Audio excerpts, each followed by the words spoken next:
Jemaat yang dikasih oleh Tuhan, saya mohon untuk bangkit berdiri dan kami mengundang semua untuk bangkit berdiri dan kita akan menyuarakan hati kita, panggilan beribadah kita di ibadah Minggu Advent kedua ini secara bergantian. Allah menciptakan manusia seturut gambar dan rupanya, jemaat. Citra Allah dalam diri manusia telah rusak oleh dosa. Namun karena kasih-Nya, Allah tak pernah meninggalkan manusia. Dia memberikan putra tunggalnya bagi keselamatan kita. Allah memanggil manusia untuk menyesali dosanya dan bertobat, jemaat. Agar citra Allah kembali pulih melalui Yesus Kristus. Masukilah jalan pertobatan dengan segenap hati. Selagi Allah masih bermurah hati kepada kita. Tuhan memberkati kita. Amin.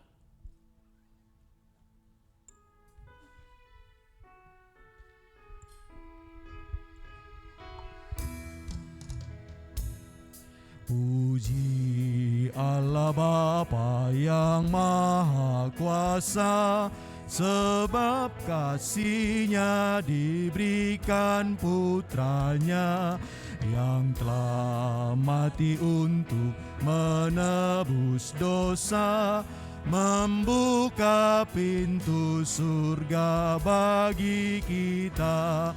Puji Dia, dengarlah sabdanya. Puji Dia, bersukacitalah. Mari ke Bapa diantar putranya, berikan pujian karena kasih-Nya.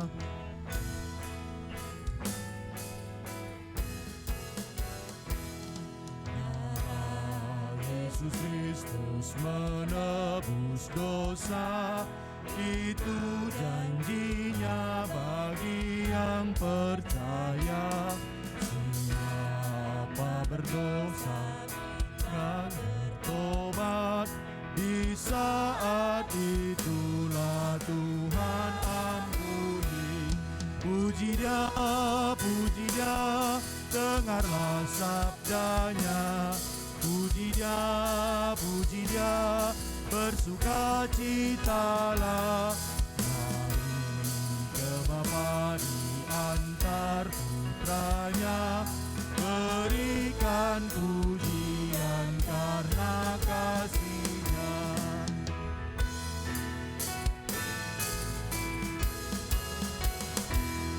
Besar kasih Allah kepada kita, besar sukacita dalam putranya.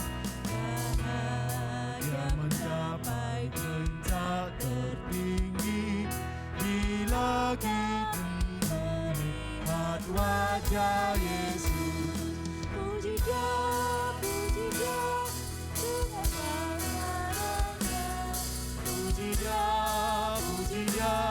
Bersukacitalah, mari ke Bapa diantar putranya, berikan pujian karena kasih-Nya. Berikan pujian karena kasih-Nya. Bapak, Ibu, Saudara dan Saudari, hari ini di minggu ini kita akan menyalakan lilin Advent yang kedua. Lilin ini memiliki makna kesetiaan dan cinta. Kesetiaan dan cinta itu sungguh diwujudkan oleh Allah kita melalui kelahirannya ke dunia ini. Karena itu pula biarlah kita boleh menghayati minggu Advent kedua ini dengan juga boleh merefleksikan hidup kita. Apakah kita juga telah menjadi orang-orang yang setia dan juga memiliki cinta yang melimpah di dalam kehidupan kita ini.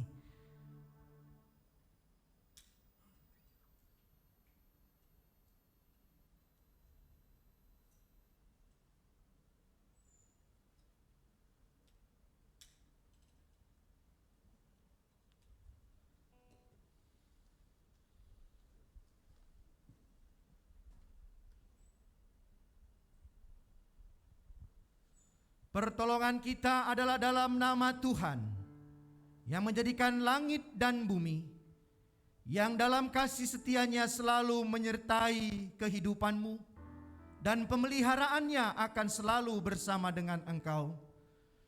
Damai sejahtera dan kasih setia Tuhan akan ada selalu dalam kehidupan saudara dan saudari. Amin. Mulia bagi Bapa, bagi Anak serta Roh Kudus, dari permulaannya, sekarang dan akan jadi, selama-lamanya.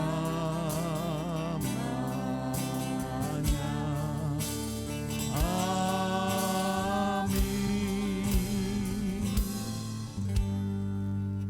Ibrani 4 ayat 16 berbunyi demikian, sebab itu marilah kita dengan penuh keberanian menghampiri tahta kasih karunia, supaya kita menerima rahmat dan menemukan kasih karunia untuk mendapatkan pertolongan kita pada waktunya. Amin, amin, amin. Amin.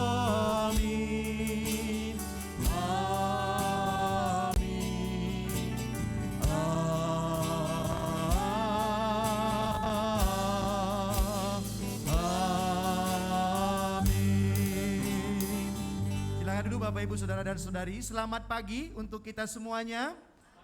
Ya, semakin mendekati untuk kita kembali boleh memperingati akan kasih Tuhan yang begitu besar melalui kelahirannya ke dunia ini, yang kita peringati dengan peristiwa Natal. Nah, hari ini kita sudah memasuki Minggu Advent yang kedua Bapak Ibu. Mari juga melalui Minggu Advent ini kita semakin boleh merefleksikan, mengintrospeksi diri kita. Sudah sampai sejauh mana Tuhan yang sudah lahir beribu-ribu tahun lalu itu menjadi Tuhan yang juga telah menjadi Raja atas hidup kita. Karena itu Natal menjadi satu momentum juga untuk kita boleh mengingat akan peristiwa kematiannya dan kebangkitannya. Jadi jangan pisahkan Natal dengan peristiwa kematian dan kebangkitannya, agar kelahirannya itu menjadi kelahiran yang mengubahkan juga bagi kehidupan kita. Nah, mari Bapak Ibu kita persiapkan untuk semua pelayanan-pelayanan kita di tanggal minggu depan juga di jam 2 ya. Anak-anak sekolah minggu juga akan merayakan ibadah dan perayaan Natal bersama dengan anak-anak dari PPA. Kita dukung juga Bapak Ibu, dan bagi Bapak Ibu yang memiliki anak-anak di komisi anak, boleh menghantarkan, membawa anak-anaknya untuk boleh mengikuti ibadah dan perayaan Natal di minggu yang akan datang. Bapak Ibu Saudara dan Saudari, kita persiapkan juga hati kita di tanggal 18 sebelum kita merayakan Natal, kita juga akan menerima sakramen perjamuan kudus. Karena itu kali kita persiapkan juga hati dan pikiran kita untuk menyambut tubuh dan darah Kristus sebagai simbol tubuh dan darahnya, bagi kita juga untuk bersama-sama menyambut Natal dalam tahun ini. Nah Bapak Ibu, yang terakhir perlu kita berefleksi terus di tengah-tengah situasi keadaan dunia kita, khususnya di Jawa Barat yang hari-hari ini kita sering digoyang-goyang ya. Tadi malam juga, kemarin sore juga terjadi lagi gempa ya, bahkan cukup besar, tapi ya syukur katanya tidak sampai merusak gitu. Tapi Bapak Ibu, mari ini juga belajar kita, bukan menakut-nakuti, bukan juga untuk membuat kita menjadi orang yang khawatir dan tidak punya pengharapan, tapi biarlah melalui peristiwa ini semakin mengingatkan kita untuk kita juga semakin mempersiapkan diri kita ketika Tuhan itu datang kedua kali ke dunia ini. Ya, kita belajar juga untuk membaca tanda-tanda zaman, membaca tanda-tanda waktu. Ya, tapi kita tidak tahu memang kapan Tuhan itu akan datang. Tapi mari kita belajar peka ya. Jadi ketika masih ada kesempatan, mari kita cepat-cepat kembali kepada Tuhan. Cepat-cepat kembali ke dalam kebenaran firman-Nya. Cepat-cepat kembali ke dalam kehidupan yang murni kepada Tuhan. Selamat beribadah, Tuhan Yesus memberkati.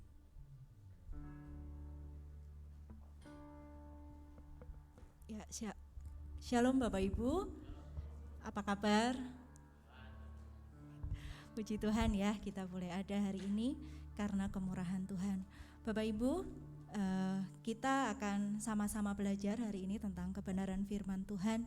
Dan sebelumnya kita akan pujikan satu pujian Bapak Ibu, yaitu layak dipuji disembah. Bapak Ibu, kalau kita merenung-renungkan cara Tuhan memperkenalkan dirinya kepada setiap kita itu unik.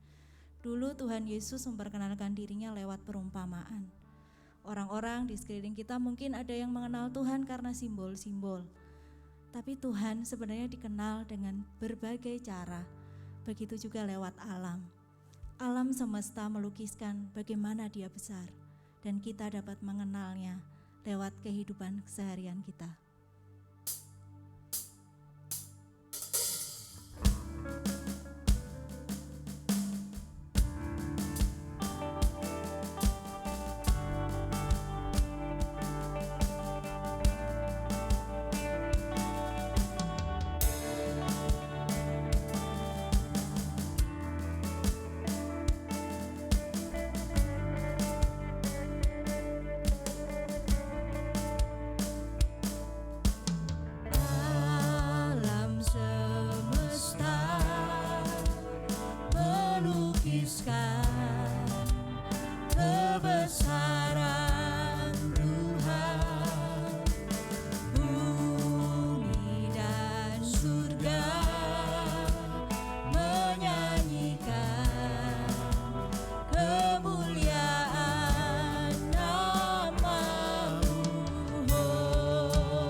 Bapak Ibu untuk bangkit berdiri, kita pujikan pujian ini, kita nyatakan bahwa Dia Allah yang besar, Dia layak dipuji, Dia layak disembah. Alam semesta melukiskan kebesaran Tuhan, bumi dan surga menyanyikan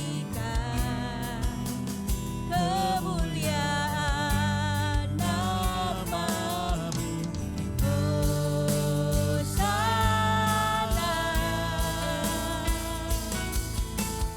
Hosana, layak dipuji disembah, Kaulah yang bertahta dulu sekarang dan selamanya, Raja atas segala raja, nama-Mu besar termulia, layak dipuji, layak dipuji disembah, Kaulah yang bertahta dulu sekarang dan selamanya, Raja atas segala raja, nama-Mu besar termulia, layak dipuji, layak dipuji disembah, Kaulah yang bertahta dulu sekarang dan selamanya, Raja atas segala raja, nama-Mu besar termulia, layak dipuji disembah, Kaulah yang bertahta dulu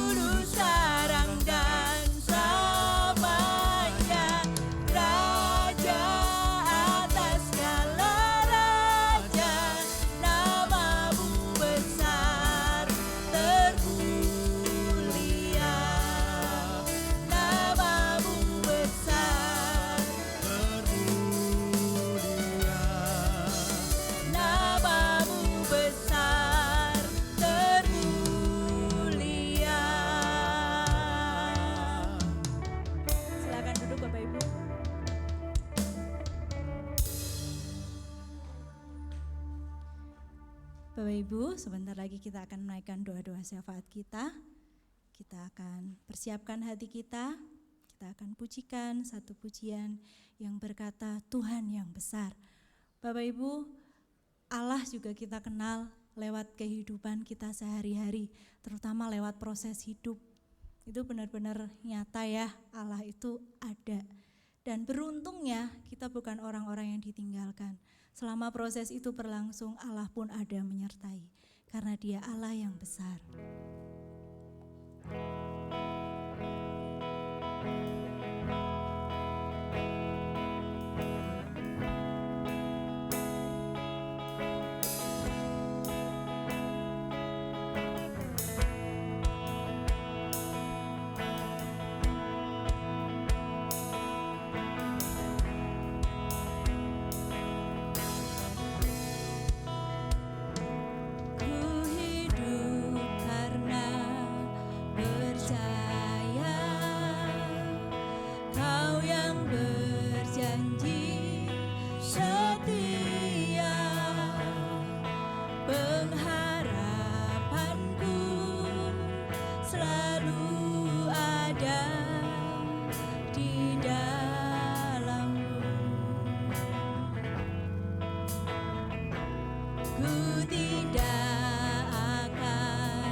Sanggup menggenapi imanku, bersepakat percaya kuasanya.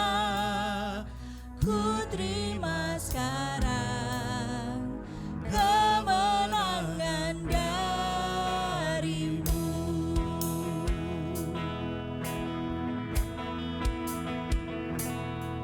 Ku hidup karena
besar, yang luar biasa yang kami sembah di dalam nama anak-Mu Tuhan Yesus Kristus.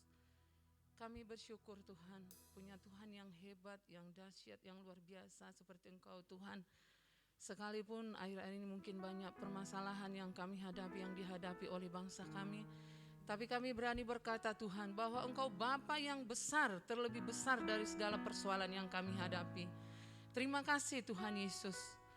Kami mengucap syukur Tuhan untuk kesempatan yang Tuhan berikan bagi kami pada pagi hari yang indah ini. Kami boleh datang beribadah di tempat kudus-Mu ini Tuhan. Engkau melihat kedalaman hati kami yang paling dalam Tuhan. Apa yang ada di hati, di pikiran kami saat ini Tuhan. Jika ada beban yang belum terselesaikan ya Bapa, kami sangat percaya Engkau sanggup melepaskan itu Tuhan. Dan memberikan kami pengharapan ya Tuhan Yesus. Kami juga bersyukur untuk hamba-Mu Tuhan yang telah Tuhan utus menjadi gembala di tempat ini. Untuk Bapak Gembala kami, Bapak Elfren Sitompul Tuhan yang sebentar nanti akan menyampaikan isi hati-Mu Tuhan. Kiranya firman itu yang menggugah hati kami semakin hari semakin indah di dalam Engkau Tuhan.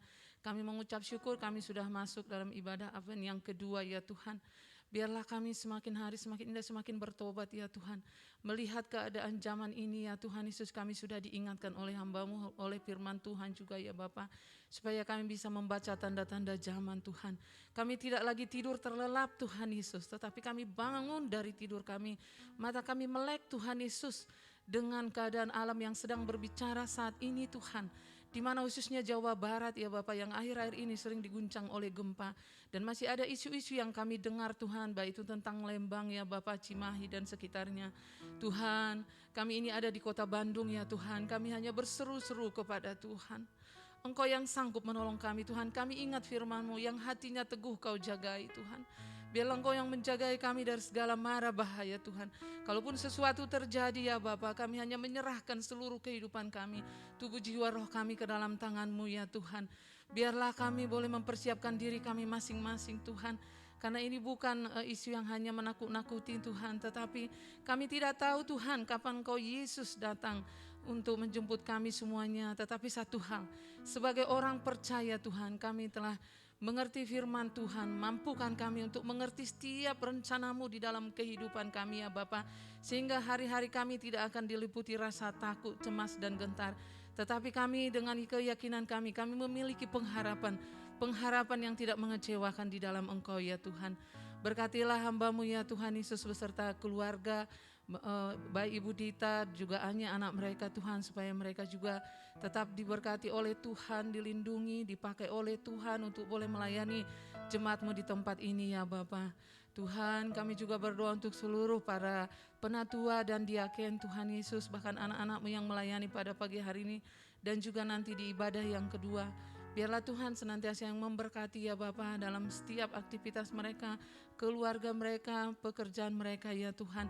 Sehingga kehidupan mereka juga boleh mencerminkan bahwa mereka adalah anak-anak-Mu ya Tuhan, yang tetap setia boleh melayani pekerjaan Tuhan dan melayani keluarga masing-masing.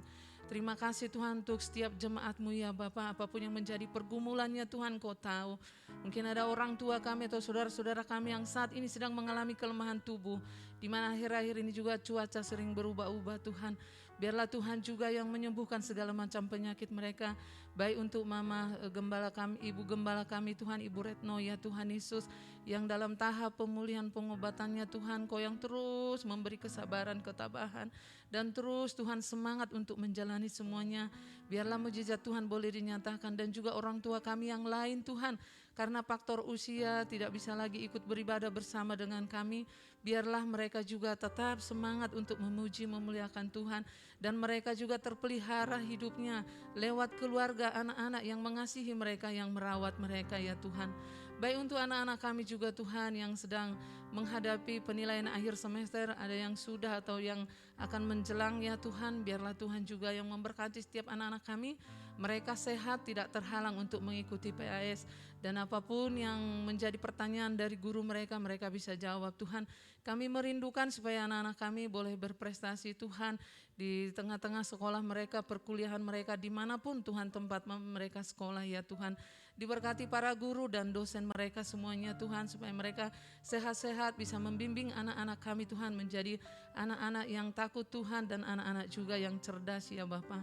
Terima kasih Tuhan, kami menyerahkan juga seluruh rangkaian perayaan Natal yang akan diadakan di gereja ini Tuhan, baik itu perayaan Natal sekolah minggu, perayaan Natal Usinda, dan perayaan Natal umum Tuhan, semuanya kami serahkan ke dalam tangan kuasa Tuhan, supaya Tuhan juga yang memberkati setiap acara yang diadakan boleh berjalan dengan baik dan lancar. Terlebih Tuhan, makna Natal itu boleh kami resapi ya Tuhan, supaya kami juga boleh semakin mengenal kasih Tuhan yang luar biasa yang telah lahir di hati kami masing-masing Tuhan. Itulah yang mengubahkan kami untuk memiliki kasih yang daripadamu, yang bisa kami salurkan Tuhan di tengah-tengah keluarga kami, bahkan di tempat pekerjaan, di tempat sekolah, bahkan di tempat pelayanan, dimanapun Tuhan mengutus kami boleh menerapkan kasih yang sempurna dari Tuhan. Terima kasih Tuhan, karena itulah perintah Tuhan bagi kami, mengasihi Tuhan dengan segenap hati, segenap jiwa kami, dan mengasihi sesama kami manusia ya Tuhan. Terima kasih Tuhan, diberkatilah pemerintah kami, Bapak Presiden kami, baik semua Tuhan aparatur negara, baik dari tingkat yang tertinggi sampai pun yang terendah. Tuhan memberkati mereka semua, memberikan mereka hikmat kebijaksanaan dalam melakukan tugas tanggung jawab mereka, supaya benar-benar mereka melakukannya dengan rasa takut dan hormat kepada Tuhan, untuk membawa satu perubahan di tengah-tengah bangsa kami ini. Kami juga berdoa untuk pemulihan kota Cianjur Tuhan, untuk pembangunan semuanya. Tuhan turut bekerja, memberi hikmat kepada pemerintah kami untuk boleh membantu masyarakat yang kurang mampu ya Tuhan Yesus. Terima kasih Tuhan, masih banyak yang perlu kami doakan Tuhan, tapi Engkau tahu apa yang terbaik buat kami semuanya. Kami mengucap syukur Tuhan, dan doa ini kami alaskan di dalam nama anak-Mu Tuhan Yesus Kristus.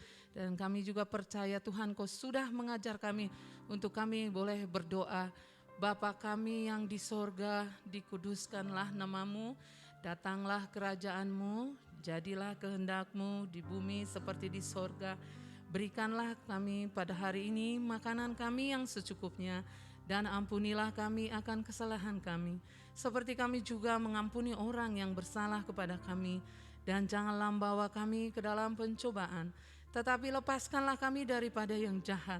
Karena Engkaulah yang punya kerajaan dan kuasa dan kemuliaan sampai selama-lamanya. Amin. Terima kasih Bu Stefania. Bapak Ibu, kita akan mendengarkan kebenaran firman Tuhan. Hari ini tema yang akan kita kumulkan adalah ini emas, kemenyan, dan murku. Bapak Ibu, setiap kita mendengar emas, kemenyan, dan mur, kita diingatkan akan orang-orang Majus yang datang kepada Tuhan Yesus untuk memberikan persembahan. Di saat orang-orang yang lain tidak menyadari siapa Yesus, bayi yang kecil itu, orang-orang Majus dengan pengenalan akan Allahnya, mereka datang memberi yang terbaik karena ia menganggap Yesus adalah penting untuk mereka. Bagaimana dengan kita Bapak Ibu? Seberapa penting Tuhan untuk kita dan apa yang kita berikan untuk Dia? Kita akan sama-sama mendengarkan pengabaran firman Tuhan hari ini. Sebelumnya kita akan naikkan satu pujian. Betapa hatiku berterima kasih Yesus, karena Engkau mengasihiku, karena Engkau memilikiku. Dan pakailah hidupku sebagai alat-Mu seumur hidupku.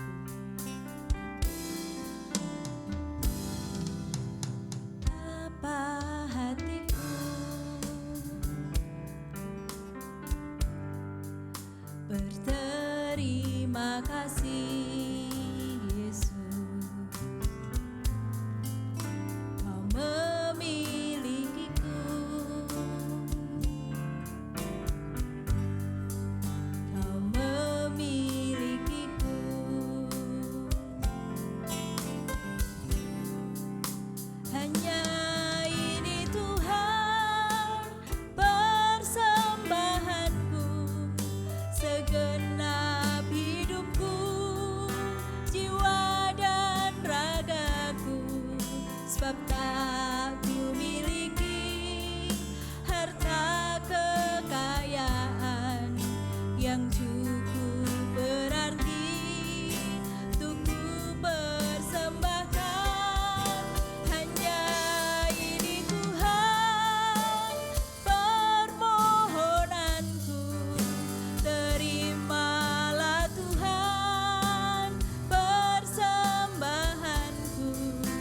pakailah hidupku sebagai alatmu seumur hidupku.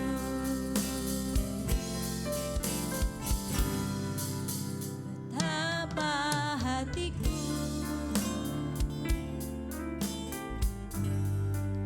berterima kasih Yesus, Kau mengasihiku, Kau memilikiku.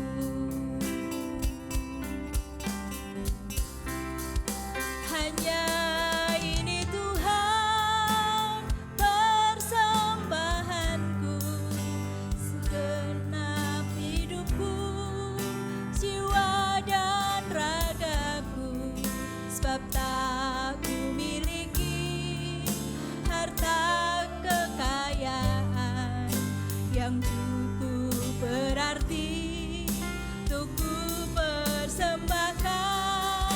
Hanya ini Tuhan permohonanku, terimalah Tuhan persembahanku, pakailah hidupku sebagai alatmu seumur hidupku. Saya jemput Bapak Ibu untuk bangkit berdiri. Hanya ini Tuhan permohonanku, terimalah Tuhan persembahanku, pakailah hidupku sebagai alatmu seumur hidupku. Hanya ini Tuhan. Hanya ini Tuhan permohonanku, terimalah Tuhan persembahanku, pakailah hidupku sebagai alatmu seumur hidupku.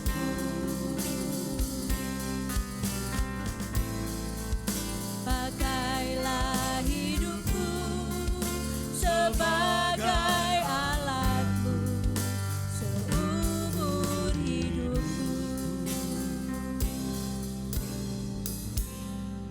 Biarlah pujian yang menghantarkan kami untuk memasuki permenungan firman ini sungguh juga menjadi pujian yang kami boleh hidupi, agar kami boleh dipakai untuk menjadi alat-Mu, menjadi saksi-Mu, menceritakan Engkau di dalam segala kehidupan kami.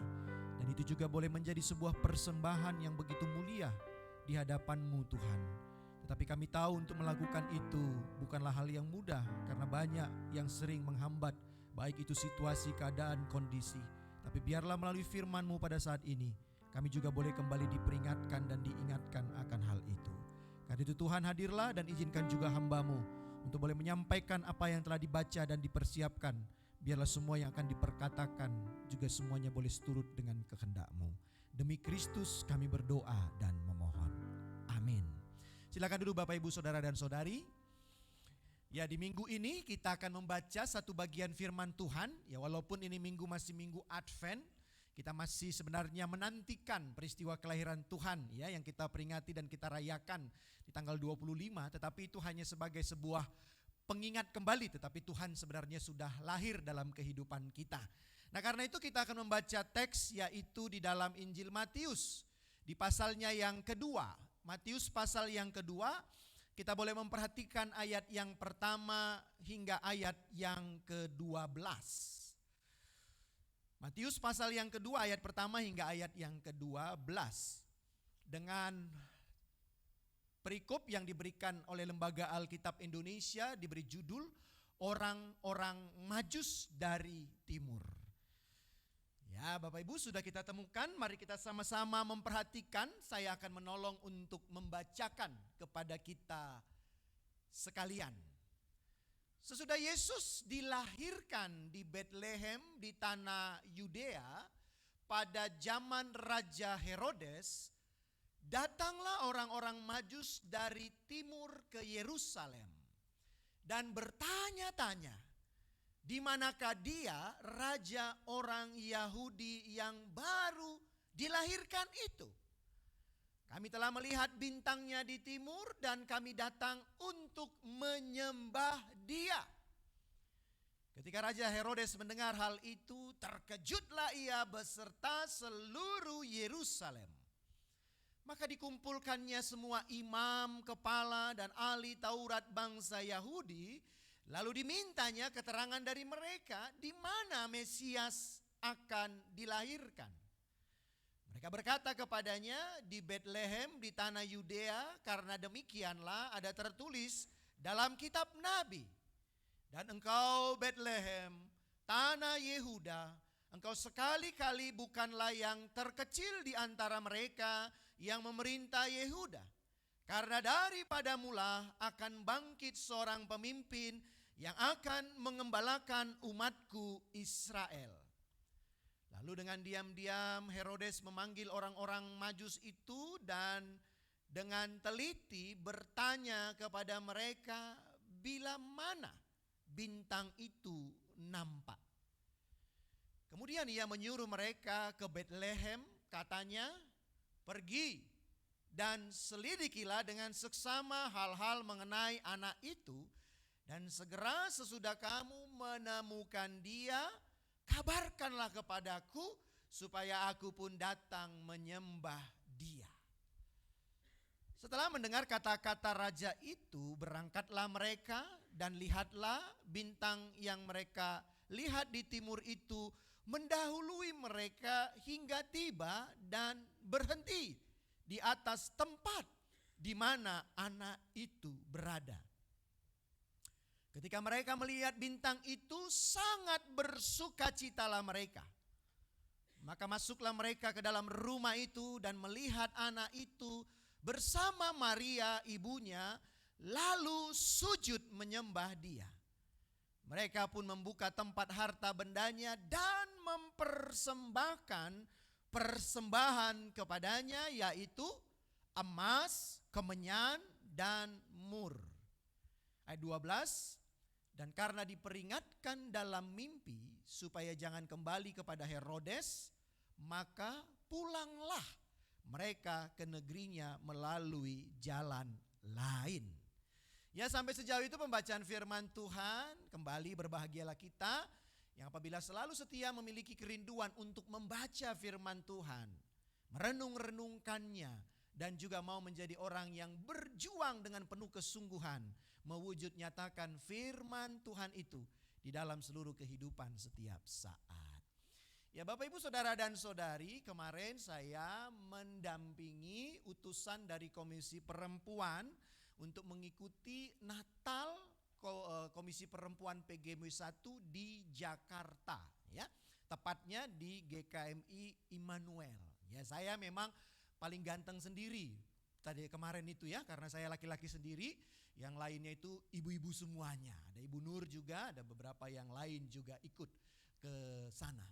Nah, Bapak Ibu, saya senang gitu sebenarnya menghantar, mendampingi, karena dalam perjalanan-perjalanan seperti itu sesungguhnya juga banyak rema-rema, mutiara-mutiara iman, ya, hal-hal yang juga bisa membangun iman ditemukan, ya. Nah, Bapak Ibu, termasuk juga dalam perjalanan itu saya menemukan ternyata ya ketika kemarin itu merupakan sebuah keadaan yang kurang mengenakan bagi saudara-saudara kita yang ada di Rancamanyar City, begitu ya. Kota Rancamanyar, betul ya Pak Andi ya? Berapa jam Pak dari rumah kemarin? 3 jam katanya. Dari rumahnya ke Rancamanyar itu menuju ke gereja, gitu ya. Nah, kondisi yang tidak mengenakan Bapak Ibu. Saya juga dulu sudah pernah mengalami ya. Awal-awal sekali datang ke Bandung ini bersama dengan Pak Danu dulu itu ya. Mau persekutuan di rumahnya Dansim gitu ya. Kalau masih diakui dia di bagian dari rumah itu kelihatannya. Masih diakuin ya. Ya Bapak Ibu, berangkat dari sini 3:30 sore sampai ke Rancamanyar City itu jam 8 malam Bapak Ibu ya. Jadi sungguh luar biasa kalau sudah hampir sampai ke Semarang seharusnya ya. Berangkat dari sini sudah hampir sampai ke Semarang. Untung enggak 8 jam udah bolak-balik itu Semarang Bandung begitu Bapak Ibu. Nah, yang mau saya ceritakan Bapak Ibu, nah ada yang bertanya gitu, saya tidak tahu apa Bu Silvi atau siapa yang bertanya itu. Kenapa sih Ranca Manyar itu selalu macet? Lalu tiba-tiba Bu Nur itu ngomong gini ya, ini kalau boleh dicek nanti, ada yang keduanya saya agak lupa. Yang pertamanya yang menarik Bapak Ibu, analisanya gitu ya. Analisanya mengapa macet, ternyata itu tidak setiap saat. Tapi katanya ada momen-momennya. Yang pertama katanya kalau itu macet, biasanya macet itu kalau tanggal muda. Betul ya, baru gajian. Jadi orang semuanya keluar ke tengah jalan gitu katanya. Karena bersuka cita ya. Ya Bapak Ibu ya, baru gajian. Ya, mungkin pegawai-pegawai saudara-saudara kita yang bekerja di pabrik segala macam yang di berbagai macam daerah, ya gajian, ya pulang mungkin bersukacita hore, tapi macet gitu katanya. Yang kedua, saya kurang agak lupa apa ya Bu ya kemarin, karena biasanya karena hujan atau karena apa Bu satu lagi kemarin? Karena banjir. Ya, karena banjir. Nah, kemarin itu bukan kayaknya double itu karena ini masih tanggal muda ya. Ditambah lagi banjir kemarin. Jadi ya sempurnalah keadaan macet itu. Angel juga kemarin katanya dari rumah berapa jam Angel? 3 jam ya.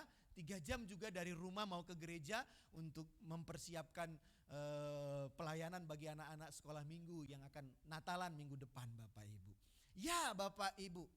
Nah yang mau saya katakan dari kisah ini, dari keadaan ini adalah, nah Bapak Ibu saudara dan saudari, sepertinya tidak bisa saya klik, ya. Nah Bapak Ibu, nah kebiasaan kita sebagai manusia yang ada, ya, kebiasaan kita sebagai manusia, kita ini kan makhluk-makhluk yang punya kebiasaan, betul ya. Kebiasaan kita sebagai manusia itu paling tidak kalau saya boleh lihat, ya kita itu sering menjadi manusia yang sering menyalahkan segala keadaan yang ada, ya. Wah ini kalau kita macet tadi, wah ini macet gara-gara tanggal muda nih. Kita salahkan, kenapa? Karena kita nggak mengalami yang namanya tanggal muda, ya. Tanggal kita selalu tanggal tua, sehingga kita itu jadi sebel tuh bagi orang-orang yang menerima tanggal muda gitu ya. Menyalahkan segala keadaan yang ada. Wah ini macet nih karena hujan gitu.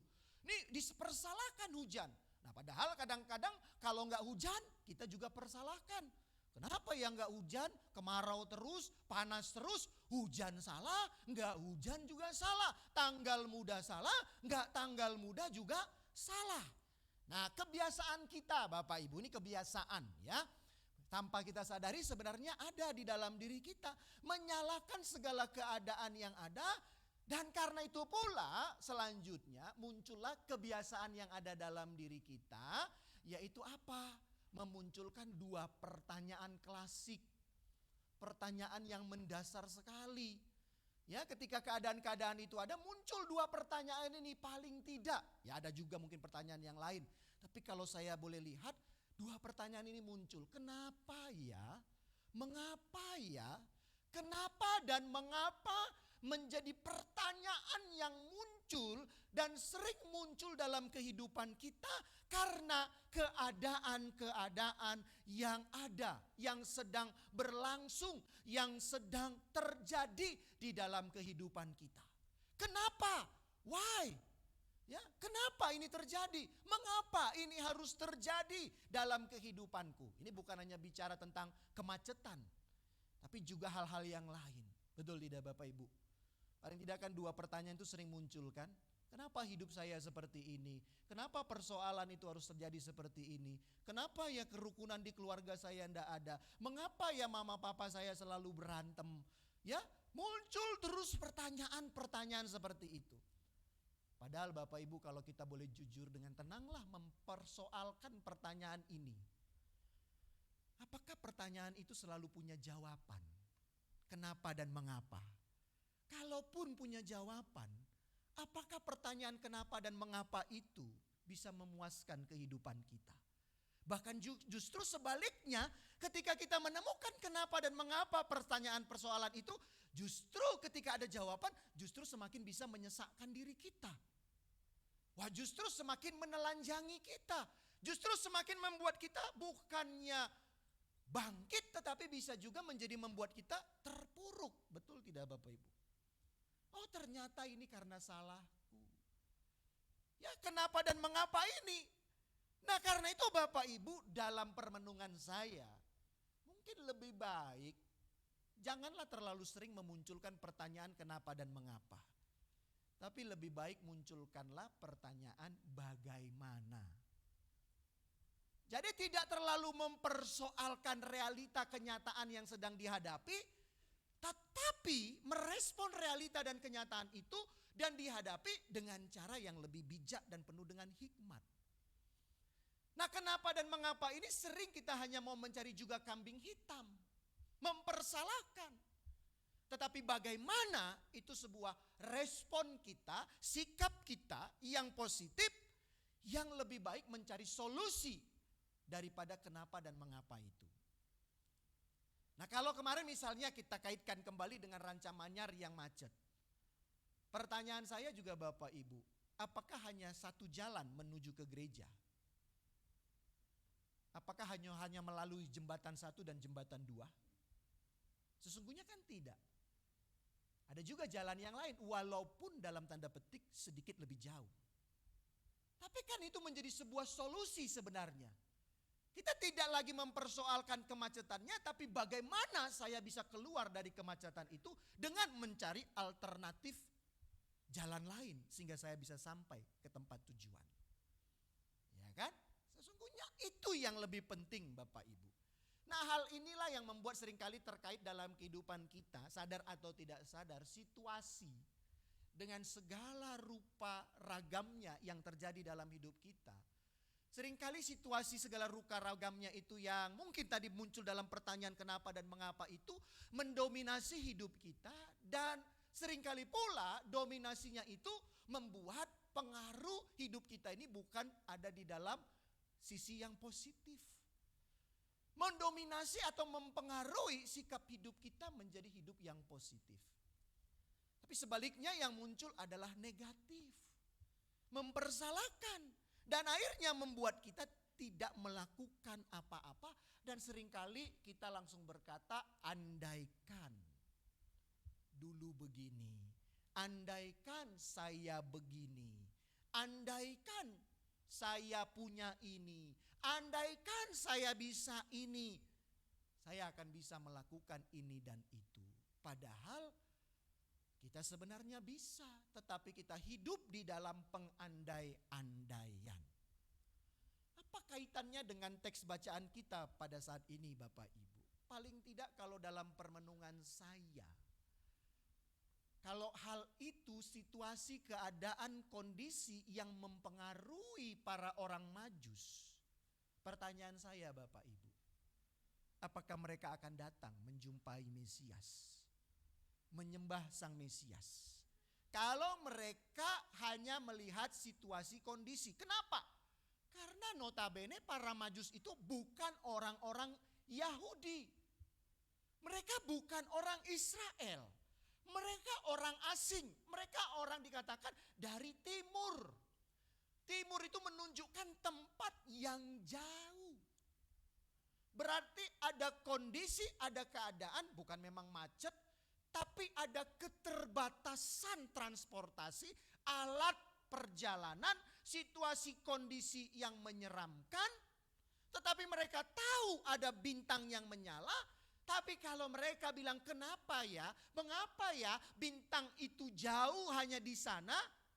Kenapa ya, mengapa ya tidak bintang itu bersinar di kampung halaman saya? Apakah mereka akan berjalan Bapak Ibu untuk datang, untuk menjumpai, dan bahkan bukan hanya menjumpai, tetapi hal yang lebih penting adalah mereka mau menyembah Sang Mesias itu. Bapak Ibu, ini menjadi sesuatu yang perlu kita renungkan. Para Majus tidak hidup di dalam kondisi-kondisi yang ada, tetapi mereka hidup di dalam sebuah sikap yang bijak dalam menghadapi realita kehidupan yang ada itu. Tapi omong punya omong Bapak Ibu, kira-kira berapa sih sebenarnya orang Majus itu? Apakah hanya 3? Dalam pemahaman kita seringkali, dalam kitab pemahaman kita, berapa ya orang Majus Bapak Ibu? Orang Majus berapa Bapak Ibu? Saya bertanya ini Bapak Ibu. Bukan sedang khotbah lagi nih, saya bertanya nih. Saya butuh bantuan ini, itu pertolongan. Orang Majusnya ada berapa sih sebenarnya? Berapa Bapak Ibu? Ini gak ada yang salah, gak ada yang benar. Jawab aja Bapak Ibu. Asal jangan Bapak Ibu jawab gak ada gitu loh. Kalau gak ada ya kebangetan, karena ya ada gitu kan. Tapi saya tanya, kira-kira menurut Bapak Ibu berapa orang Majus itu? Berapa Bapak Ibu? Nah, Bu Nur bilang berapa Bu? Banyak. Yang lain? Lebih dari 3 kata Bu Uung. Yang lain Bapak Ibu? Hah? Pak Panjaitan berapa Pak? Kemarin yang saya sidak tiba-tiba ke rumahnya. Hah? 4. Kenapa 4 Pak? Wah ini ada pengetahuan baru ini. Kalau banyak kayaknya tadi masih aman itu jawabannya kan. Nah ini 4. Oh kelihatan di gambar. Oh mana ini gambarnya kok jadi turun ini? Ini bukan 4 ini. 6 malahan. Malahan ini 6 ini, ada 6 ini. Ini ada 6 ini.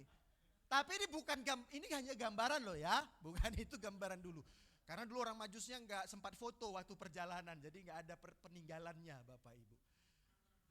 Bapak Ibu. Ya sebenarnya ada diskusi teologisnya sebenarnya mengatakan sesungguhnya bisa jadi sebenarnya bukan 3. Ya. Tapi bisa jadi itu banyak sebenarnya. Ya. Jadi lebih daripada 3. Lebih daripada 3. Tadi Bu Uung bilang gitu ya. Lebih daripada 3 bisa jadi. Tapi ya tidak menjadi, ya juga tidak jadi sebuah persoalan ya. Jangan juga 3, 4, 5, 6, 7, 8 menjadi sebuah perenungan Bapak Ibu lalu menggoncang iman Bapak Ibu lalu jadi membuat Bapak Ibu tidak percaya sama Tuhan Yesus gitu ya. Bukan itu menjadi persoalan. Tapi saya mau katakan ya kita juga jangan terjebak hanya dengan 3 itu saja. Ya bisa jadi jumlahnya sebenarnya banyak. Kenapa? Karena ada landasan juga. Karena pada zaman dulu tidak mungkin orang itu hanya dari, apalagi dari timur dia hanya berjalan 3 orang gitu. Sangat kecil sekali kemungkinan itu. Ya, jadi orang yang berjalan dari timur menuju ke Yerusalem itu ya ke Bethlehem, ke Israel pada saat itu ke Kanaan itu nggak mungkin 3 orang. Pasti itu rombongan yang sangat banyak. Ya, karena ya situasi pada saat itu ya banyak hambatan sebenarnya. Banyak juga perampok di tengah perjalanan. Ya, bukan kayak sekarang ya kalau sekarang kita pergi kemanapun sendiri aja aman gitu ya. Bisa lebih aman lah. Kalau dulu mereka itu naik onta, lama, berhenti di tengah hutan, padang gurun.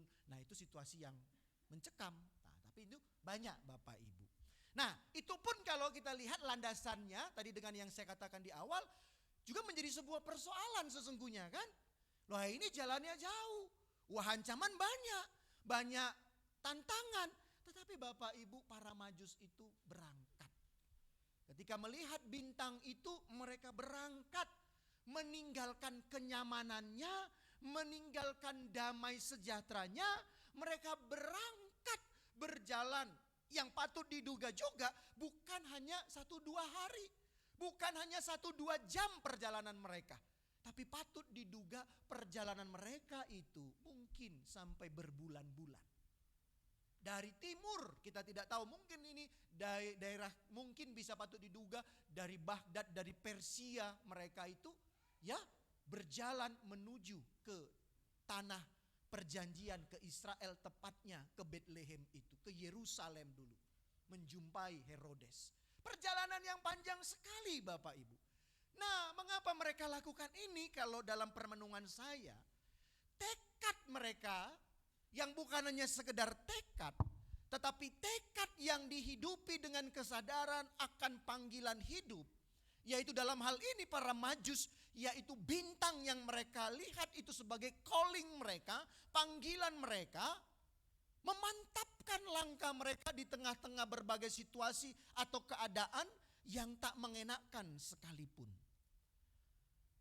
Tekad mereka karena bukan hanya sekedar tekad yang muncul sedemikian rupa, tetapi dalam sebuah kesadaran ada calling, ada panggilan melalui cahaya bintang yang mereka lihat sebagai para Majus. Orang Majus ini bukan orang bodoh Bapak Ibu. orang pintar, orang cerdas. Mereka membaca situasi alam, ya, termasuk orang-orang yang sungguh punya tingkat intelektual tinggi. Ya, ketika mereka membaca, tahu segala macam, lalu firm, lalu yakin dengan itu, memantapkan langkah mereka di tengah-tengah. Perhatikan, berbagai situasi atau keadaan yang tak mengenakkan sekalipun. Untuk apa? Untuk berjalan, menjumpai dan menyembah Sang Mesias yang mereka mau temui itu. Dan menariknya lagi Bapak Ibu, seharusnya mereka sudah bisa hanya jalan, menjumpai saja. Tetapi dalam catatan kita menemukan ternyata mereka berjalan bukan dengan tangan yang hampa. Bisa saja mereka mungkin ya win-win solution begitu. Ya sudahlah, kami cukup hanya datang menyembah Engkau, tidak perlu bawa apa-apa.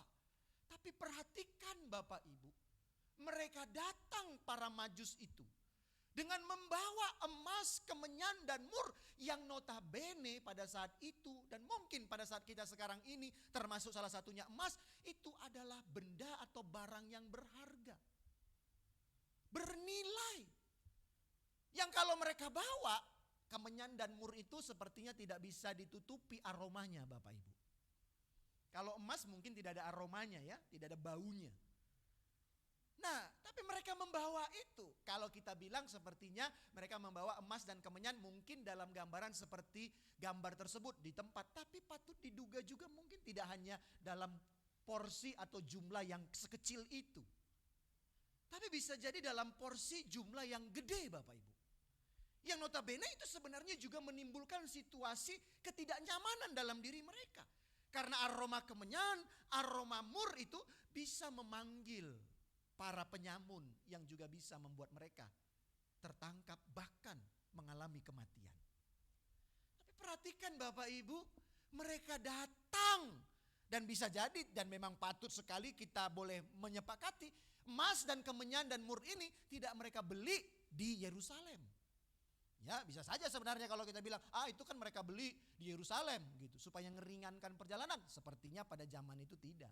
Karena mereka juga ini dari orang timur, di mana tempat kemenyan dan mur itu tempat menjadi tempat yang sangat banyak sekali diproduksi di sana. Nah, mereka bawa Bapak Ibu, mereka datang dengan tidak tangan hampa, tapi justru membawa 3 bagian yang sangat berarti, bernilai yang luar biasa. Emas, kemenyan dan mur di tengah-tengah situasi keadaan yang sesungguhnya bisa menjadi sebuah jalan bagi mereka untuk tidak membawa apa-apa. Nah, mereka tidak kembali, tidak hidup dalam pertanyaan kenapa dan mengapa, tetapi bagaimana kami datang ke sana dan bagaimana pula kami harus menjumpai sang bayi Mesias itu, dan mereka menemukan jawabannya. Kami harus berjalan dan kami harus membawa benda yang terbaik kepada sang bayi, sang anak lebih tepatnya. Kalau dalam Injil Matius ini yang sudah lahir itu. Nah Bapak Ibu, simbolis dan makna dari persembahan para majus ini juga perlu kita coba renungkan secara singkat. Ini bukan hanya sekedar mereka membawa emas, kemenyan dan mur sebagai sesuatu benda yang berharga dan bernilai. Tapi paling tidak di dalam emas, di dalam kemenyan, di dalam mur itu terdapat juga nilai atau simbolisasi yang juga mereka sedang munculkan dan nyatakan di dalam menjumpai anak itu. Nah Bapak Ibu, sebenarnya kalau kita baca Injil Matius ini ada menarik juga. Ada dugaan kalau Injil Matius ini ketika para majus itu menjumpai Yesus itu, apakah dia masih bayi Bapak Ibu? Apakah dia masih bayi? Ini sedikit pertanyaan menggelitik bagi kita. Apakah Yesus itu masih bayi Bapak Ibu? Kalau kita baca tadi di ayat 1 sampai dengan ayat 12. Yesusnya masih bayi enggak? Saya bilang tidak. Kenapa? Karena di situ sudah dikatakan anak. Kalau Bapak Ibu baca kan? Ya. Nah, mereka ayat 9, setelah mendengar kata-kata itu berangkatlah mereka dan lihatlah bintang yang mereka lihat di timur itu mendahului mereka hingga tiba berhenti di atas tempat di mana bukan bayi dikatakan di ayat 9, tapi anak itu berada. Jadi kalau kelahiran versi Injil Matius bisa jadi bukan lagi majus itu menjumpai bayi. Makanya sebenarnya bisa jadi ini bukan lagi di kandang domba. Tapi tidak usah kita perdebatkan, itu hanya bagi orang-orang yang ya suka berteologi Bapak Ibu. Tapi kita mau lihat apa makna dari yang mereka bawa di tengah-tengah tadi keadaan situasi yang berat. Dan mereka tidak hidup di dalam situasi itu, tidak mempertanyakan itu. Tapi bagaimana sikap mereka, apa yang bisa mereka lakukan. Karena ada calling, ada panggilan yang harus mereka lakukan. Mereka membawa emas, kemenyan dan mur. Nah ternyata Bapak Ibu kalau kita lihat, ini paling sederhana, kita bisa menemukan simbolisasi atau pemaknaan dari apa yang mereka bawa itu. Emas, ya, kelihatan ya. Emas yang mereka bawa itu dengan sadar para majus itu sesungguhnya membawa dan memberi emas itu, mereka sedang dengan jujur memberikan pelebelan atau penghormatan atau penobatan kepada anak itu, Yesus itu sebagai seseorang yang bukan biasa-biasa, tetapi emas itu mereka meletakkan Yesus itu sebagai raja di raja. Karena emas itu pemberian atau persembahan bukan kepada orang-orang biasa. Emas itu adalah pemberian kepada raja, kepada para penguasa. Dan dalam hal ini mereka dengan secara simbolisasi, mereka sesungguhnya mau meneguhkan identitas Yesus itu. Yang pertama sekali dalam persembahan emas adalah mereka hendak menghormati Yesus itu yang adalah raja dan diraja dalam kehidupan ini.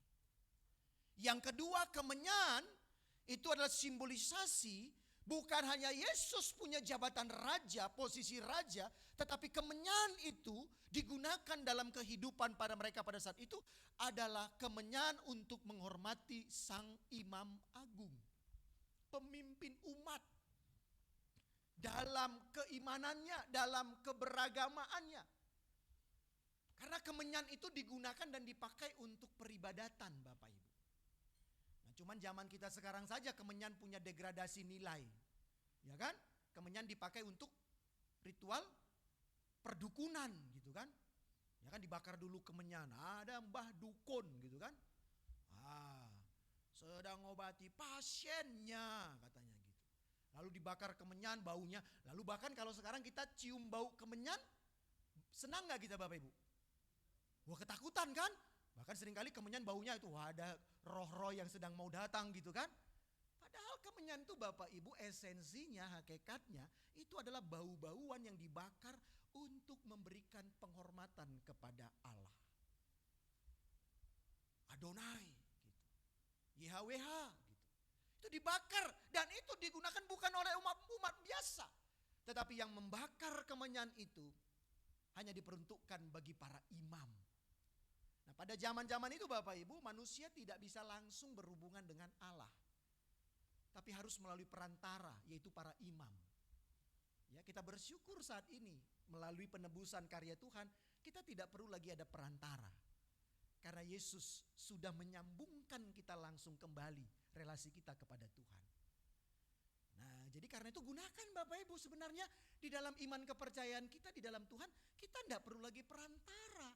Karena kita sudah langsung dikonekkan melalui apa? Melalui kematian dan kebangkitan Tuhan Yesus. Makanya itu Bapak Ibu di dalam iman kekristenan kita itu sesungguhnya kalau kita betul-betul melihatnya, sungguh bersyukur sekali di dalam iman kita. Kita tidak perlu lagi perantaraan para nabi.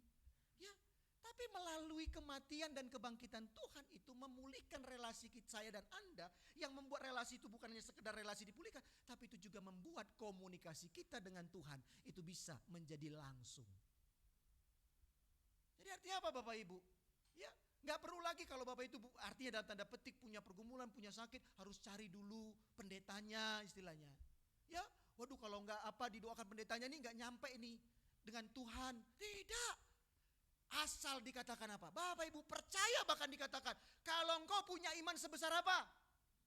Ya kan kau bilang apa? Pindah itu gunung? Pindah. Itu menunjukkan bahwa kita itu sudah punya langsung koneksi kepada Tuhan. Yang dibutuhkan apa? Imanmu. Nah tapi pada zaman Yesus itu belum. Makanya para majus itu membawa kemenyan. Tadi yang pertama emas, penghormatan sebagai raja, sebagai imam. Dan yang terakhir itu adalah mur Bapak Ibu. Mur ya bukan baut gitu ya. Ini mur bukan temannya baut gitu. Tapi ini mur juga adalah benda yang mewangi Bapak Ibu. Ini biasanya mur itu dipakai untuk membalsem orang-orang yang mati pada saat itu. Supaya karena pada saat itu juga orang-orang Yahudi biasanya ya, orang-orang Israel tuh tidak langsung dikubur, biasanya dibawa ke gua gitu ya. Ya, makanya Yesus itu kan tidak dikubur di tanah ya. Tapi kan dibawa ke gua, ditutup begitu. Di pintunya ditutup. Ya, jadi juga jangan kita begitu juga nanti. Oh, berarti saya juga mau mengikuti Yesus. Sekarang saya nggak mau nanti kalau meninggal tidak mau dikubur, tapi bawa ke gua. Ya, di mana ada gua di sini susah Bapak Ibu ya. Tapi sebelum dibawa di situ biasanya diolesi dengan mur itu supaya tetap ya kan berbau pasti. Tapi tidak terlalu berbau, tapi tertutupi dengan mur ini. Nah, ini menunjukkan Bapak Ibu para Majus itu juga menyadari Yesus itu bukan hanya raja, bukan hanya imam, tetapi juga Mesias yang mati. Tetapi kematiannya bukan menjadi kematian yang busuk, tapi kematiannya akan menjadi kematian yang mewangi. Karena kematiannya itu menjadi kematian yang menyelamatkan. Nah, Bapak Ibu Saudara dan Saudari, begitu luar biasa tampilan ini. Nah, apa yang bisa kita pelajari dari kisah para Majus ini dengan tema kita juga pada saat ini? Apa emas dan kemenyan dan mur kita? Maka paling tidak ada 3 hal yang mau saya sampaikan Bapak Ibu. Yang pertama, melalui perjalanan para Majus ini menjumpai anak itu, menjumpai Yesus. Maka yang pertama sekali kita bisa belajar adanya pengakuan akan Yesus tadi yang sudah saya katakan sebagai Mesias, imam dan raja. Dan karena itu mereka datang untuk menyembahnya, dan menariknya Bapak Ibu, 3 jabatan ini yang melekat dalam diri Yesus sebagai raja, imam dan Mesias, yang juga itu menjadi sesuatu yang kita percayai dalam hidup keimanan kita. Yesus itu menjadi raja atas kehidupan kita. Dia menjadi imam yang juga menjadi Tuhan yang mendoakan kita, yang melayani kita. Dia menjadi Mesias yang telah menyelamatkan kita. 3 bagian itu ternyata Bapak Ibu menariknya melalui Injil Matius ini muncul, terwujudkan bukan melalui orang-orang Israel, tetapi justru melalui orang asing. Nah, ini menjadi sebuah hal yang menarik Bapak Ibu. Kemarin juga di dalam khotbah di Natalan Komisi Perempuan, Bapak Ibu juga kalau baca, coba selidiki Matius pasal 1 itu. Ya, Bapak Ibu kalau kita baca Matius pasal 1 kan sepertinya nggak menarik ya. Khususnya di ayat 1 sampai dengan ayat 17. Bapak Ibu ada yang pernah mengkhotbahkan ya, atau bahkan merenungkan Matius pasal 1 ayat 1 sampai 17. Itu kan isinya tentang silsilah Yesus Kristus. Nah, kemarin itu Komisi Perempuan Natalannya itu ayatnya dari situ Bapak Ibu, ayat 1 sampai ayat 17. Ya, makanya saya masuk itu. Setelah pas khotbah saya masuk, saya duduk, saya mau mendengar. Nih Ibu pendetanya mau ngomong apa ini? Karena ini sesuatu yang agak menarik nih. Khotbah kok tentang silsilah. Ya kan? Nah, inilah silsilah Yesus kalau kita baca di dalam Matius 1. Tapi Bapak Ibu tahu tidak? Coba selidiki. Kemarin itu juga dimunculkan ya. Ternyata Bapak Ibu, Yesus itu juga muncul ke dunia ini, ada itu. Bukan juga 100% melalui orang-orang Yahudi atau orang Israel asli. Bahkan Bapak Ibu kalau seliti kemarin Ibu Nur ya, ada bahkan perempuan-perempuan yang sebenarnya dalam tanda petik hidupnya itu tidak benar. Betul tidak Bapak Ibu? Pernah baca enggak Matius pasal 1? Ya, ada perempuan-perempuan yang sebenarnya hidupnya enggak benar dalam tanda petik. Ada perempuan nakal. Betul tidak? Nakal tuh ya kita paham ya. Ya, pelacur di situ. Ada perempuan yang bukan bangsa Israel. Ya, orang asing, orang Moab. Nah, tapi Tuhan pakai dan bahkan dilegitimasi lagi di dalam kisah para Majus ini. Bahwa yang menyembah anak itu justru bukan pertama-tama adalah kelompok yang di dalam. Orang-orang yang notabene seharusnya menjadi ahli waris. Tetapi justru para Majus. Hal ini mengingatkan kita Bapak Ibu. Jangan juga membuat kita paling tidak refleksinya yang pertama, dengan hari yang pertama ini. Saya mau ingatkan, jangan juga membuat kita merasa kita sudah menjadi orang yang posisi wena, PW. Karena sudah percaya kepada Tuhan. Apalagi percaya sama Tuhan tidak diwujudkan dalam sikap dan kehidupan kita. Karena firman Tuhan juga berkata apa? Bisa jadi yang kemudian itu menjadi terdahulu. Kita yang harusnya sudah punya jaminan, janji, kepastian akan juga mahkota kemuliaan, bisa jadi di tengah perjalanan kita, karena mungkin pertanyaan kenapa dan mengapa tadi tidak kita hidupin bagaimana, justru kita kehilangan kesempatan untuk menikmati mahkota itu. Justru orang yang terkemudian, para majus ini yang datang menyembah kepada Yesus Sang Mesias itu. Nah, karena itu makna-makna Advent pertama ini Bapak Ibu mengingatkan kita. Jangan juga karena kita sudah memegang, meyakini sudah dibaptis, sudah percaya kepada Tuhan bukan hanya 1-2 hari, tapi tidak menghidupi keimanan kita. Bisa jadi kita menjadi orang-orang Israel yang harusnya itu menjadi bagian kita, tapi justru penyembahan itu dilakukan oleh orang asing. Dalam hal ini adalah orang para majus. Karena itu refleksi yang pertama dalam kehidupan beriman kita khususnya di masa Advent ini. Sudah sampai sejauh mana Yesus yang telah lahir itu, Yesus yang telah mati itu, Yesus yang telah bangkit itu, dan Yesus yang akan datang itu telah menjadi imam, menjadi Mesias, menjadi raja dalam hidup kita. Itu menjadi persoalan pertama yang harus kita renungkan Bapak Ibu. Yang kedua, kalau kita telah menjadikan Yesus sebagai raja, sebagai imam, sebagai Mesias dengan simbolisasi emas, kemenyan dan mur itu, maka sesungguhnya tantangan yang ada dalam hidup kita takkan menyurutkan niat yang mulia dalam diri kita untuk terus berjalan bersama dengan Yesus. Kenapa? Karena kita hidup bukan lagi berdasarkan kondisi-kondisi kita, tetapi belajar seperti para majus itu. Mereka hidup ketika melihat bintang itu. Artinya ada fokus, ada signal, ada petunjuk dalam hidup kita. Para majus itu berjalan bukan dengan berjalan seenaknya, tapi mereka melihat bintang itu dan mereka mengikuti bintang itu. Nah, refleksi yang kedua dalam perenungan kita pada saat ini Bapak Ibu. Apakah segala kondisi, situasi, keadaan hidup kita membuat kita juga hanya hidup dalam pertanyaan kenapa dan mengapa? Tapi sebaliknya ataukah tidak? Hidup kita menjadi hidup yang hanya menjawab bagaimana saya boleh berjalan di dalam kehidupan ini. Dan di dalam bagaimana itu kita punya fokus dan tujuan. Ada bintang yang sudah bersinar. Bintang kemuliaan itu yang sesungguhnya sudah bersinar. Bukan lagi di langit, tetapi sesungguhnya dia sudah menjadi bintang yang bersinar di bumi ini. Melalui kelahiran Yesus. Dan juga melalui kematian dan kebangkitannya. Dan hal yang ketiga yang harusnya juga muncul dalam kehidupan kita. Ketika kita sudah menyadari pengakuan akan Yesus sebagai Raja, Imam, dan Mesias itu. Dan kita hidup bukan lagi hanya berdasarkan kondisi.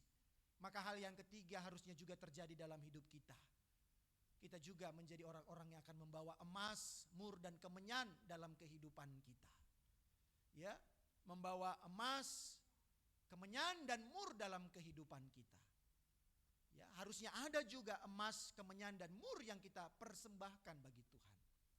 Nah, dalam hal ini mungkin bukan hanya dalam bentuk barang gitu ya. Jadi bukan berarti sekarang mau diingatkan melalui perenungan firman Tuhan ini, berarti GKMI Bandung melalui majelis mengingatkan supaya Bapak Ibu jemaat besok Natal bawa emasnya ke gereja ya. Ya, jadi bawa emas yang ada di rumah jangan disimpan, persembahkan itu bagi Tuhan. Ya, atau bawa kemenyannya ya. Ini sebenarnya kalau kemenyan ini orang Batak senang nih ya. Kemenyan itu banyak juga di tanah Batak katanya. Makanya juga ada yang bilang tuh joknya katanya orang Majus ini juga sebenarnya katanya dari tanah Batak itu. Karena di Sumatera Utara banyak kemenyan kan ya Pak Girsangnya? Banyak itu komoditi, salah satu komoditi di tanah Batak itu kemenyan. Gak tahu Alvin tuh ada juga bisnisnya kemenyan dah itu ya. Ya kan hasil bumi kemenyan gitu. Iya kemenyan Bapak Ibu. Mur itu juga sebenarnya kan dari Asia itu banyak itu. Ya bukan juga berarti itu Bapak Ibu ya. Tapi juga kalau kamu mau persembahkan emas ya juga boleh-boleh aja. Ya, tapi yang penting Bapak Ibu harus ada juga kita menjadi orang para majus. Itu yang menjadi persoalan kita.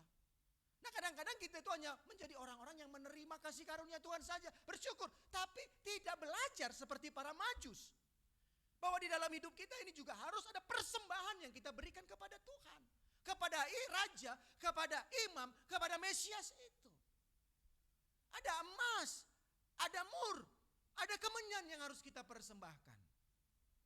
Tapi kembali Bapak Ibu, persoalannya jangankan mungkin emas, kemenyan yang saat ini juga menjadi satu benda yang mungkin kita takuti, tidak kita sukai. Mungkin itu pun menjadi sesuatu yang sulit untuk kita persembahkan bagi Tuhan.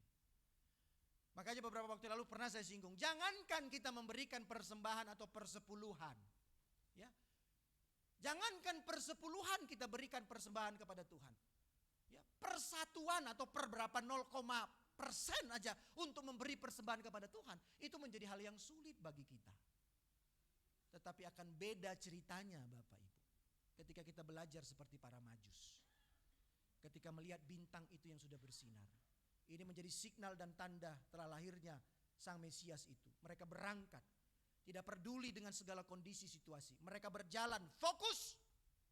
Ketemu, pokoknya aku pengen ketemu. Ketemu bukan untuk hanya dengan tangan kosong. Aku mau menyembah dia, aku mau memberi yang terbaik. Karena itu persoalan yang ketiga Bapak Ibu. Pertanyaan refleksi kita dalam tema kita pada saat ini. Ini emas, kemenyan dan murku. Biarlah itu menjadi sesuatu yang mewujud nyata dalam kehidupan kita. Di masa-masa Advent ini dan berujung nanti pada masa Natal kita dan terusnya. Kita juga akan bisa menjadi para Majus yang datang ke kaki Tuhan. Karena merasakan akan cinta kasih Tuhan. Karya akbarnya sudah terwujud nyata. Dan diberikan secara percuma-cuma kepada kita. Darahnya sudah mengalir untuk membasuh segala dosa kita. Maka kita akan menjadi orang yang juga bersuka cita datang kepada Tuhan. Dan bersuara lantang kepada Tuhan. Tuhan, ini emas, ini kemenyan, ini mur yang kupersembahkan kepadamu. Artinya apa? Tuhan, ini hidupku, ini segala sesuatu yang ada dalam diriku, ini keluargaku, ini pasanganku, ini anakku, ini pekerjaanku. Kupersembahkan sebagai emas, kemenyan dan mur bagi Engkau. Dan itu bukan lagi hanya menjadi bagianku, tetapi seluruh hidupku menjadi persembahan bagi kemuliaan nama-Mu. Karena itu Bapak Ibu, Advent kedua ini menjadi Advent yang menggelitik kita dalam hidup beriman. Bisakah kita juga menjadi para Majus yang juga datang menjumpai anak itu dalam perjalanan, dalam kondisi kita, dalam situasi kita, dalam kemacetan kita di Ranca Manyar. Ya, tidak menghalangi kita juga untuk datang beribadah, bersekutu, memuji dan memuliakan Tuhan. Bisa saja ya Bapak Ibu ya. Ya, kalau tadi yang dari saudara-saudara kita di Ranca Manyar mungkin macet, wah nggak jadi ke gereja kebenaran macet, putar balik, pulang ke rumah, ya kan? Nanti live streaming aja. Nah iya Bapak Ibu. Nah kadang-kadang live streaming itu mungkin nanti perlu dikoreksi Bapak Ibu. Seringkali live streaming itu menjadi sebuah kesempatan bagi kita untuk tidak datang bersekutu, gitu ya. Kecuali kalau memang kondisinya memang lagi naik parah ya memang nggak apa-apa gitu. Tapi kadang-kadang jadi live streaming itu jadi kesempatan juga ya. Untuk membenarkan, gak usah ke gereja lah, nanti dari rumah saja lah. Nah, di rumah gak usah mandi, kalau live streaming Bapak Ibu gak usah mandi gitu ya. Gak ada yang tahu Bapak Ibu, hanya Tuhan yang tahu. Pak pendetanya gak tahu Bapak Ibu, ya kan? Bapak Ibu juga ibadah sambil di dapur, sambil mungkin cabut rumput juga gak ada yang tahu Bapak Ibu. Ya kan, pakai YouTube, mungkin gak usah juga pakai YouTube. Ya taruh di kantongnya, pasang aja headset sini kan. Ngomong-ngomong, saya sudah beribadah gitu. Nah Bapak Ibu, tapi kalau kita seperti para Majus, keadaan itu tidak menjadi satu kondisi yang menghalangi kita untuk mempersembahkan yang terbaik kepada Tuhan. Situasi apapun. Mungkin saat ini engkau sedang punya pergumulan. Mungkin kau punya kesusahan. Mungkin kau punya berbagai macam kesulitan. Tapi biarlah engkau tetap menjadi seperti para Majus. Yang membawa yang terbaik. Yang bernilai tinggi. Bukan sekedar. Tetapi yang paling luar biasa. Engkau persembahkan kepada Tuhan. Tuhan memberkati kita. Amin. Mari kita berdoa. Bapa di dalam surga, terima kasih ya Tuhan, kami sudah boleh merenungkan firman-Mu, biarlah kami boleh belajar seperti para Majus yang dari jauh penuh dengan tantangan, penuh dengan kesulitan. Tapi tekad mereka ingin datang menjumpai Engkau.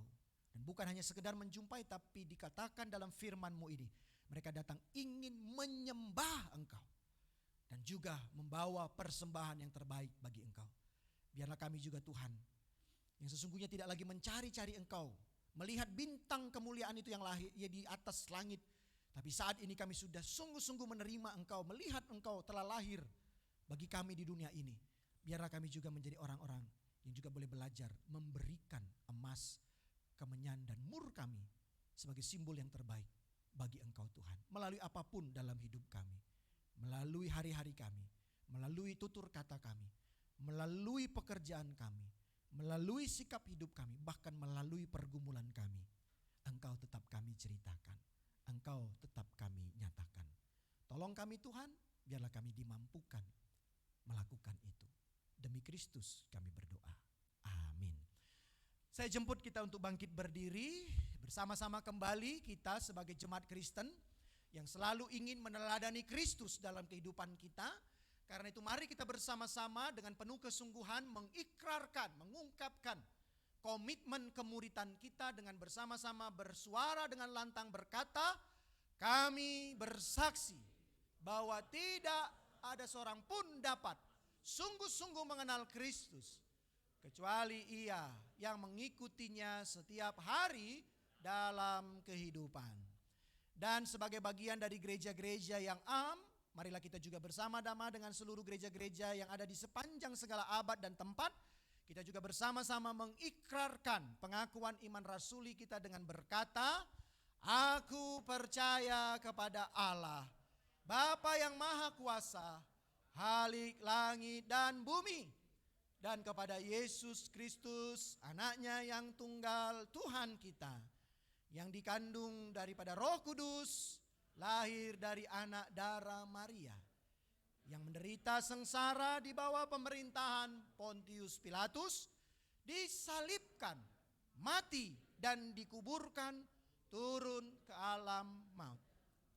Pada hari yang ketiga bangkit pula dari antara orang mati, naik ke surga, duduk di sebelah kanan Allah, Bapa yang Maha Kuasa.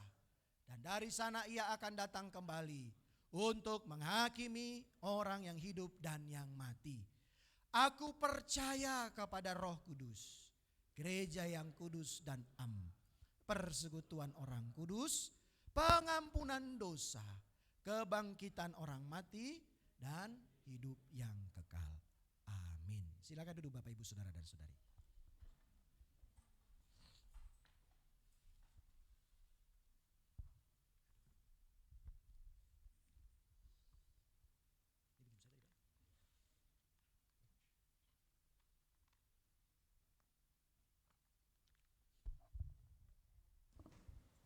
Mendengarkan kebenaran firman Tuhan, dan hari ini kita juga akan mendengarkan persembahan pujian dari Komisi Youth.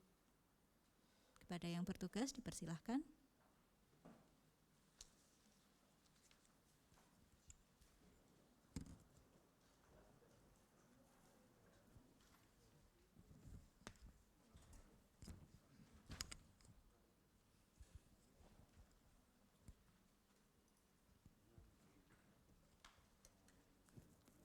Cek.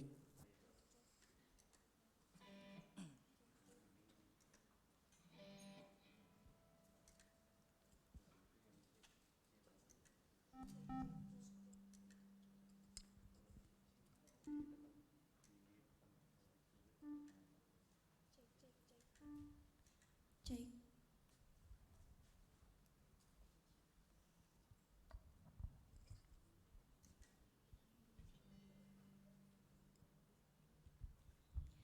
Shalom, selamat pagi Bapak Ibu semua. Kita dari Komisi Remaja dan Pemuda mau bawain 2 lagu. Semoga lagu ini bisa memberkati kita semua. Selamat menyaksikan. I love you, Lord.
life you have been faithful.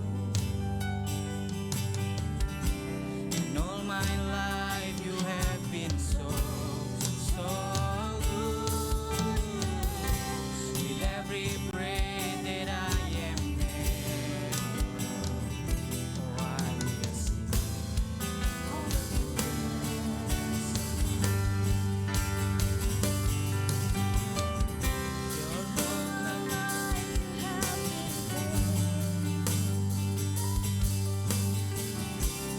all my life you have been so good. With every breath that I am able, I will sing of the goodness of God. Your goodness is running after me. Your goodness is running after me. With my life laid down, I'm surrendered now. I give you everything. Your goodness is running after me. Your goodness is running after me. Your goodness is running after me. With my life laid down, I'm surrendered now. I give you everything. Your goodness is running after me. And all my life you have been faithful. And all my life you have been so good. With every breath that I am able, oh, I will sing of the goodness of God. And all my life you have been faithful. And all my life you have been so good. With every breath that I am able, oh, I will sing of the goodness of God. I will sing of the goodness of God. I will sing of the goodness of God.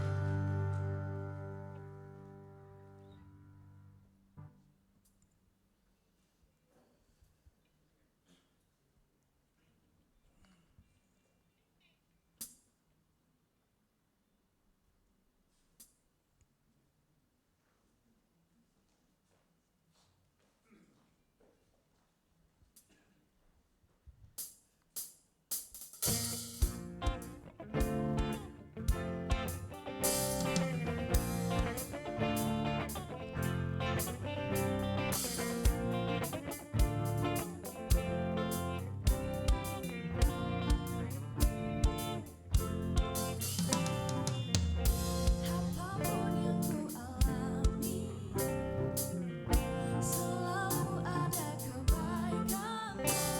Di setiap waktu ku tahu kau pedulikan seluruh hidupku. Musim kan terus berganti, Tuhan yang tiada berhenti. Masa depanku ada dalam hatimu, aman dalammu. Begitu sempurna kasih-Mu, bawaku melangkah dengan kuat tangan-Mu. Kuasa-Mu menghidupkanku, pengharapanku. Papa, Papa,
Terima kasih untuk Komisi Youth yang sudah mempersembahkan pujiannya.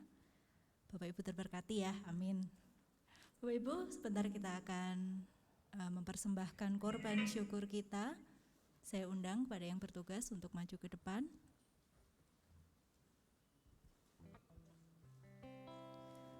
Ada yang menyebar harta tetapi bertambah kaya. Ada yang menghemat luar biasa namun selalu berkekurangan.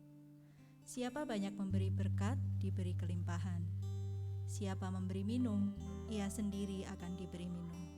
Amsal 11 ayat 24-25. Mari Bapak Ibu kita tundukkan kepala sebelum kita mempersembahkan persembahan syukur kita.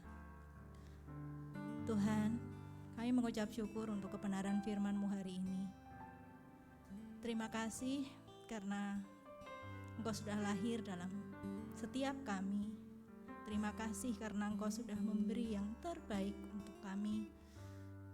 Dan waktunya Tuhan, kami pun juga boleh belajar untuk peka akan apa yang ingin Kau kerjakan atas setiap kami lewat hidup ini, lewat kehidupan kami. Persembahan apa yang harus kami bawa untuk kami boleh menyukakan-Mu. Tolong kami Tuhan, agar kami juga boleh hidup sesuai dengan apa yang Kau rancangkan atas setiap kami. Bahwa kami mengerti akan maksud-maksud-Mu atas kami. Sebentar kami akan mempersembahkan korban syukur kami. Kami tahu Tuhan, tidak ada pernah sebanding dengan apa yang Kau beri buat kami. Tapi kami mau belajar memberi dengan ketulusan hati, dengan kesungguhan hati kami. Dan kami memberi yang terbaik untuk-Mu. Kau menyuci kuduskan persembahan ini. Biarlah persembahan ini boleh menjadi sarana untuk pekerjaan Tuhan di tempat ini. Dalam nama Yesus kami berdoa. Amin. Kami undang majelis untuk menyampaikan warta jemaat.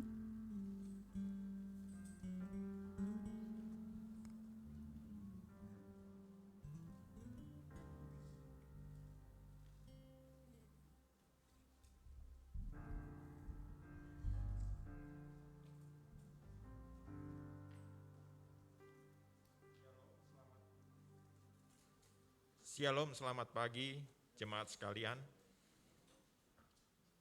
Atas nama majelis dan jemaat kami mengucapkan terima kasih untuk Pendeta Elfren untuk pelayanan firman-Nya.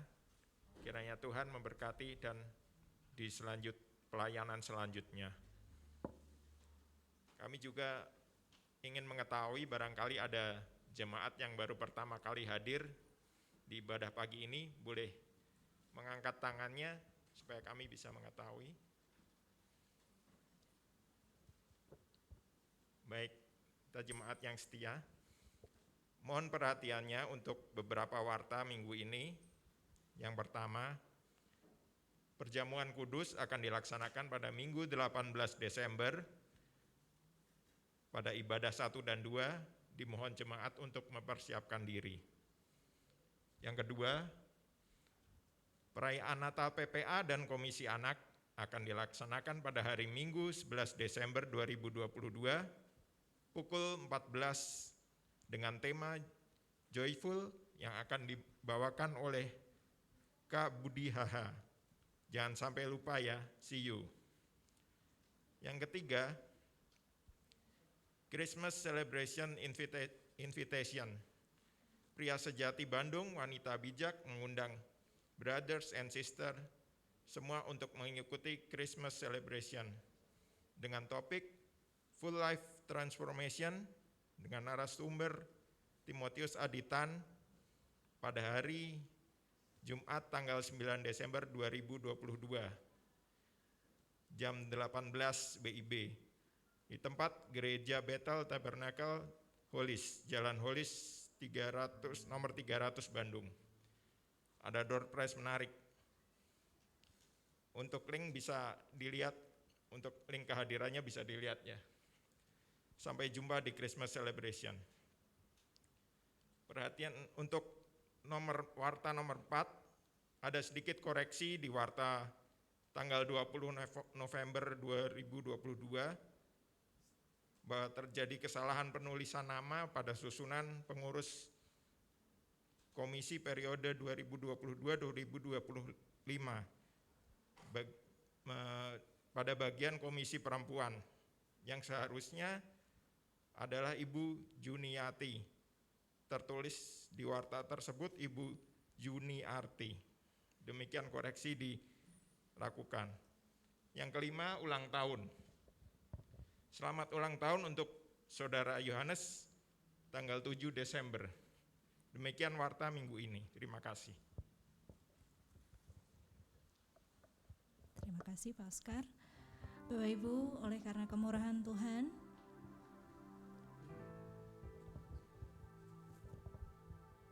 silakan Pak Andi, ibadah Advent. Berita Advent. Suatu tunas akan keluar dari tunggul Isai, dan taruk yang akan tumbuh dari pangkalnya akan berbuah.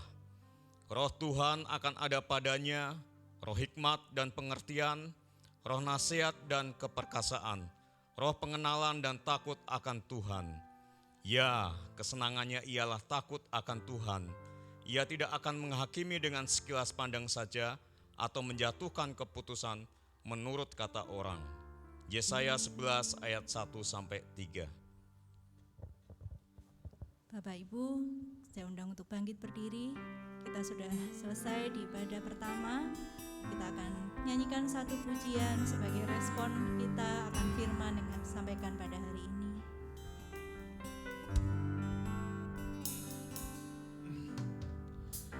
Ini hatiku menyembahmu, tulus dan kagum padamu Yesus.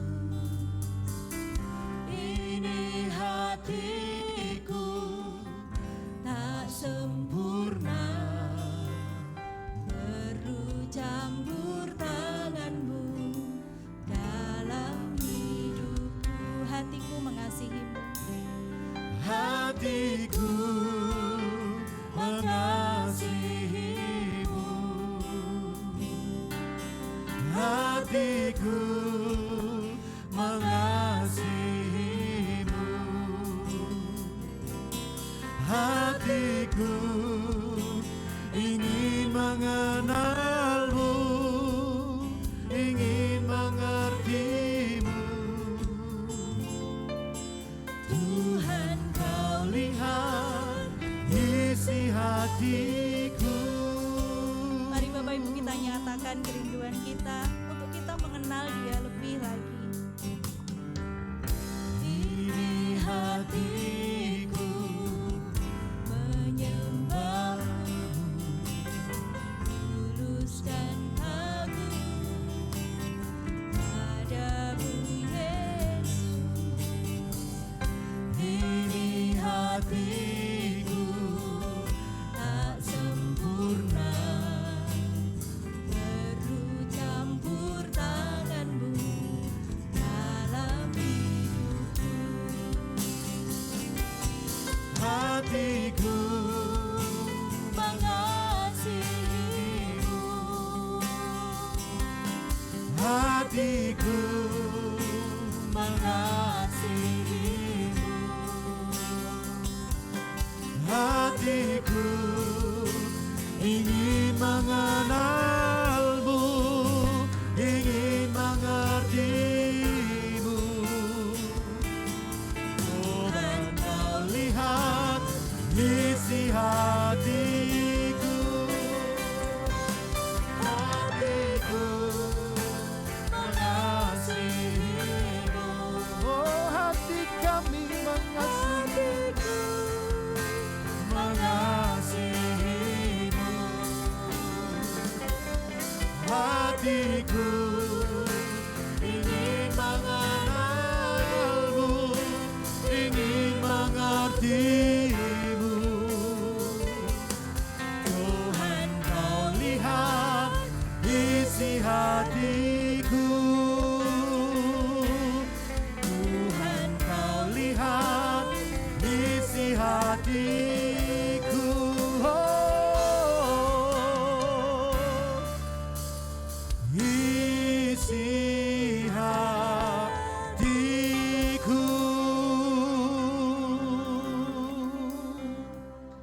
Saudara-saudaraku, kita sudah mendengarkan pesan iman melalui pemberitaan firman.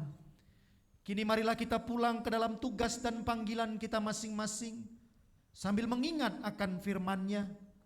Hiduplah di dalam damai sejahtera dan lakukanlah cinta kasih, keadilan dan kebenaran setiap hari, karena Tuhan telah datang untuk menyelamatkan kita. Terimalah berkat Tuhan. Allah sumber pengharapan akan memenuhi kamu dengan sukacita dan damai sejahtera dalam iman, supaya oleh kekuatan Roh Kudus kamu berlimpah-limpah dalam pengharapan. Amin.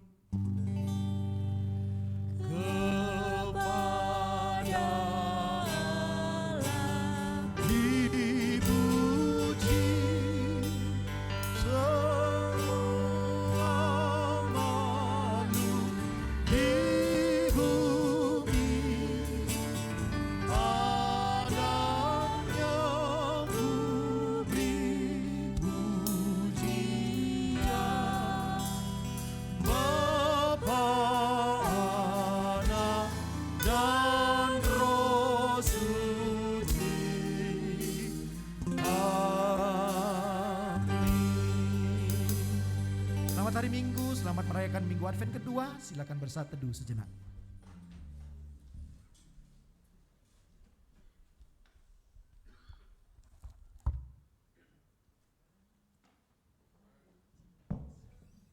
Amin.